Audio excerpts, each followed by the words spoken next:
La disoccupazione e la benzina non è un...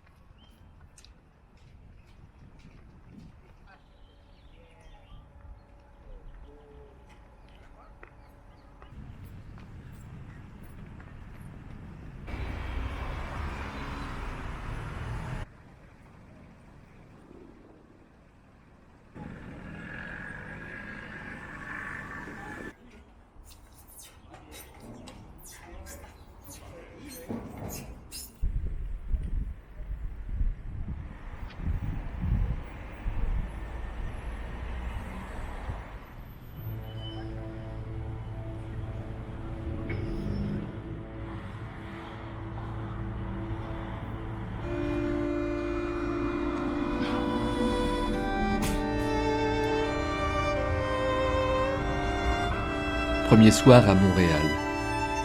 Retrouvailles avec la ville. La fatigue ne compte pas, ni les heures de vol. Le repas réchauffé, sans goût, le décalage horaire ne se fait pas encore ressentir. Partir à 14 heures après 7 heures de vol pour arriver à 16 heures. Le temps paraît s'être suspendu. Le temps de rejoindre l'hôtel, de poser mes affaires, me voilà déjà dehors à marcher pour remettre les pendules à l'heure en attendant la nuit.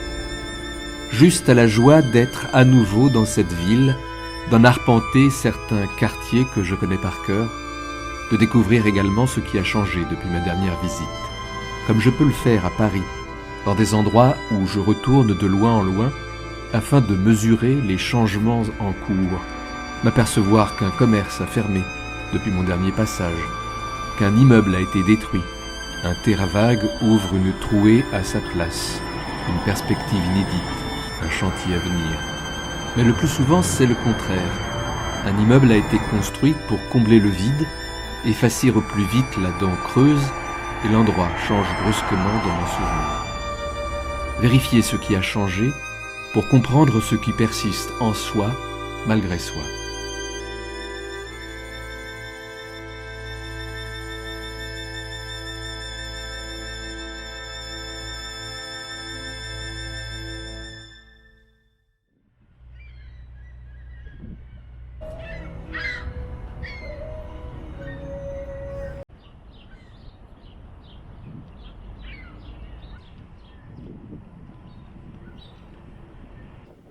En marchant à travers la ville, j'ai régulièrement l'impression d'être déjà venu à cet endroit avec Caroline. Traverser le parc La Fontaine, effectuer des achats dans un dépanneur, boire un café en terrasse d'une taverne, remonter ces ruelles sur lesquelles donne l'arrière des maisons qui n'ont pas de nom mais sont désignées par les rues qui les entourent, les bâtiments historiques en pierre dans le vieux Montréal, les bureaux d'affaires et les gratte-ciel dans le centre-ville, les escaliers extérieurs en fer forgé sur le plateau Montréal, ou encore les magnifiques demeures victoriennes du square Saint-Louis. Rien à voir avec l'impression de déjà-vu qui nous envahit par moments. Dans ce cas présent, je sais pertinemment que je suis déjà venu à cet endroit, je le reconnais aisément, mais le trouble vient que j'y convoque le souvenir de Caroline qui surgit dans mes pensées comme si elle avait vécu avec moi ce moment passé, en ce lieu, et je l'imagine à mes côtés aussitôt. Je m'entends lui parler, tout en sachant fort bien qu'elle n'est jamais venue ici. J'essaye de comprendre ce phénomène curieux, tout en continuant de marcher. Comment cette impression passagère peut-elle se répéter plusieurs fois de suite lors de mon séjour ? Sans doute est-ce lié au récit que j'ai pu lui en faire à chaque retour de voyage. Évocations qui refont surface et se confondent avec l'instant présent.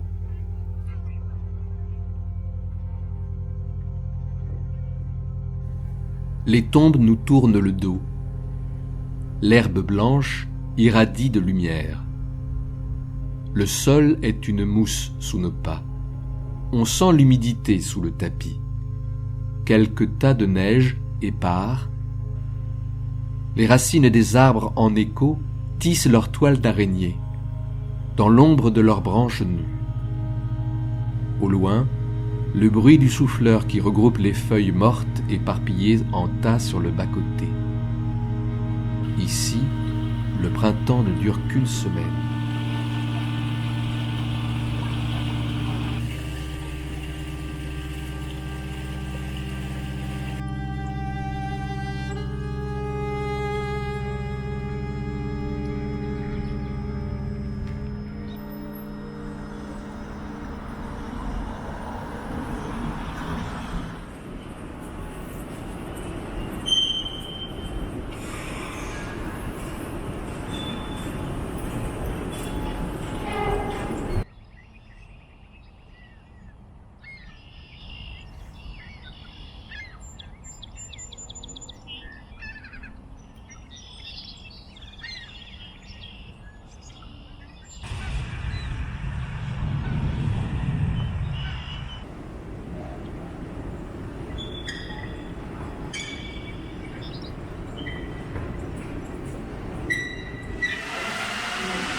Cette journée, passée à lire Comanche, le récit de Caroline, dans les étages accueillants et paisibles, calmes et chaleureux de la Bibliothèque nationale du Québec, à Montréal, est la plus belle journée que j'ai passée depuis longtemps, alors que je percevais, de loin, le bruit des résultats prévisibles du premier tour de l'élection présidentielle qui faisait monter en moi, lorsque j'y pensais, une colère sourde, une rage folle.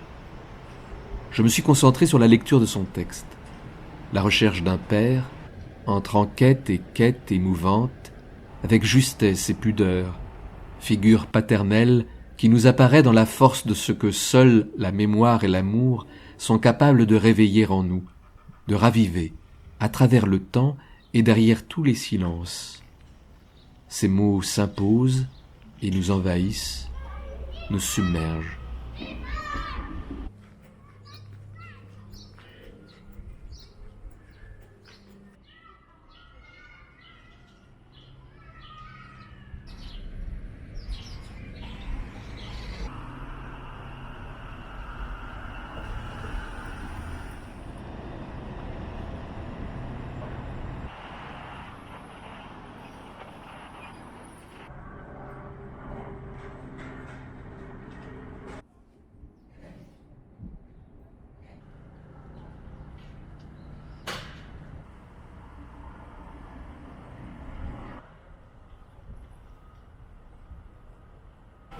Si je suis venu à Montréal, c'est dans le cadre du colloque Les iconothèques d'écrivains, écrivaines, contemporaines de l'Université du Québec à Montréal. Ces 2 jours de colloque ont été d'une grande intensité. La variété des interventions était remarquable, tout comme la personnalité et l'approche des intervenants. Mais ce que je retiens par-dessus tout, c'est l'accueil chaleureux qui nous a été fait à l'université. L'organisation parfaite de ce rendez-vous, avec Corentin Laouste, Anne Reverso et Bertrand Gervais en chef d'orchestre attentionné, généreux, enthousiaste et chaleureux, qui a été l'occasion de rencontrer des universitaires passionnants, de découvrir des artistes et leur travail, d'échanger avec eux, de réfléchir à ma pratique aussi, et même d'imaginer de nouveaux projets. Je garde en mémoire tout particulièrement les précieux échanges avec Marine Riguet, avec René Audet, Yann Saintonge et Michael Trahan.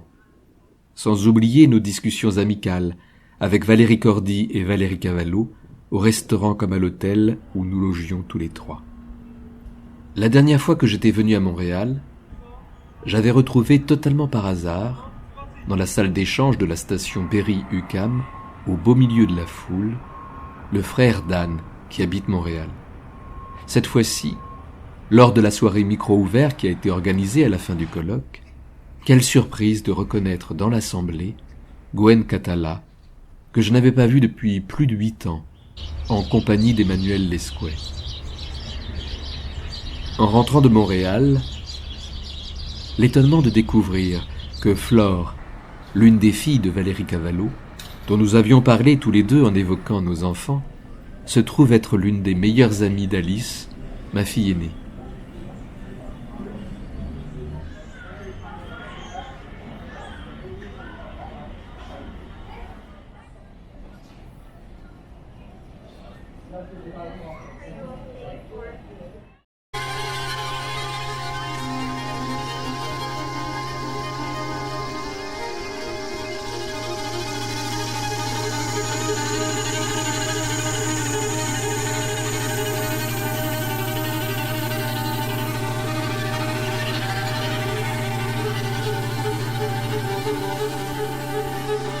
J'avance en sachant qu'il me faudra laisser mourir une partie de moi.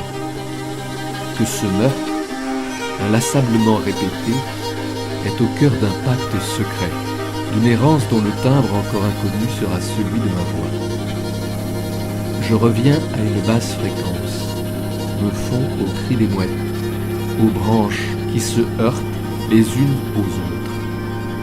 Ma vie entière aura été cette recherche d'une dissolution. Car c'est ainsi que se révèle le cœur des choses. La bouche dévore la chair du fruit, la décomposition le ramène à la terre.